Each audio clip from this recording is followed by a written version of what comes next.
And now for a story that goes well beyond the Beltway and something I really wanted to bring you this Thanksgiving weekend. There is a billion-dollar criminal enterprise going on right now, and you've probably never heard of it. It's the illegal smuggling and selling of animals. There was an incredible report from the New York Times a while ago that took a deeper look at the issue and pointed out that the victims are some of the most endangered, intelligent and sensitive animals on Earth. Joining me now from New Delhi is the man behind that shocking report, Jeffrey Gettleman, South Asia Bureau Chief for the New York Times and author of Love, Africa. Jeffrey, thank you so much for joining us today, but more importantly, for that amazing report. I read it a couple of weeks ago, and it literally brought tears to my eyes. There's so much in it, I barely know where to start, so why don't I just hand it over to you? What do you think is the most important thing coming out of that report that you wrote in the Times a couple of weeks ago? Well, listen, I really appreciate being invited to talk about it. I think it's really sad and disturbing what's happening with the ape trade.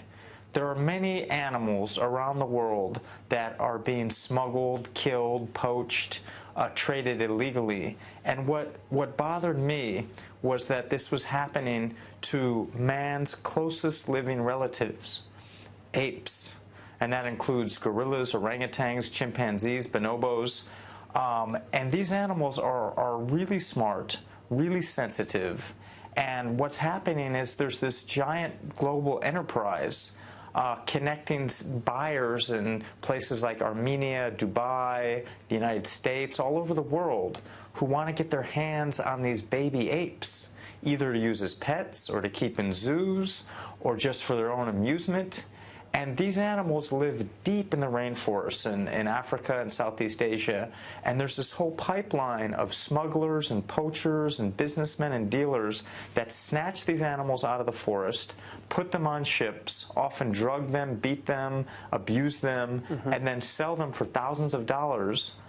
And in the process of getting one baby chimpanzee, for example, often a whole entire family is shot to death in the forest, because these animals are social. They're very protective. They're not just going to hand over, you know, a baby to some alien force that comes into their habitat. And so often these poachers will literally wipe out an entire family to get their hands on one infant.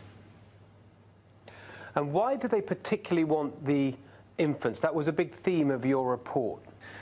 Yeah, I mean, this stuff is almost like too much to believe. So to transport a live ape is very dangerous.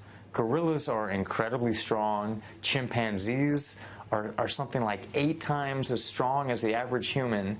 And an adult ape is dangerous. And so if there's a zoo, let's say in China, or a animal park in Thailand, and I'm using real examples, these are the destinations for a lot of these animals, they will put an order in to these smugglers and say, you know what, we need 5 orangutans by next month.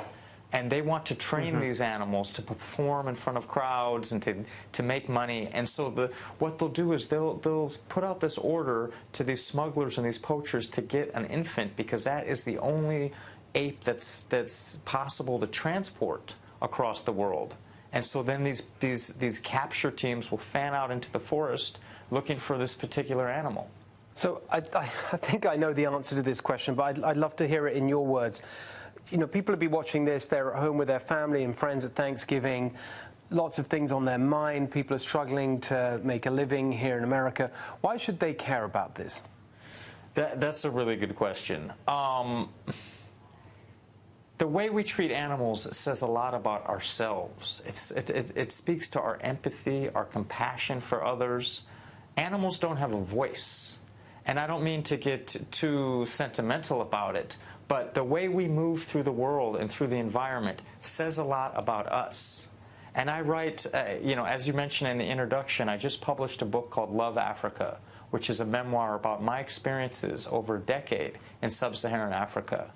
And I found that even in this part of the world that's much poorer and has, you know, many failed states and many political problems, there's a deeper sense of empathy, that people are more connected to each other, and that they share more and they express more And so I think that's just something we shouldn't lose sight of. And the way we treat animals says a lot about our empathy or our lack of empathy for others. Well, I couldn't agree more. I think you put that beautifully. Thank you so much for being with us today, but especially for bringing this story to the world. We really, really appreciate it. And for viewers who want to help, Jeffrey suggests donating to the organization freetheapes.org.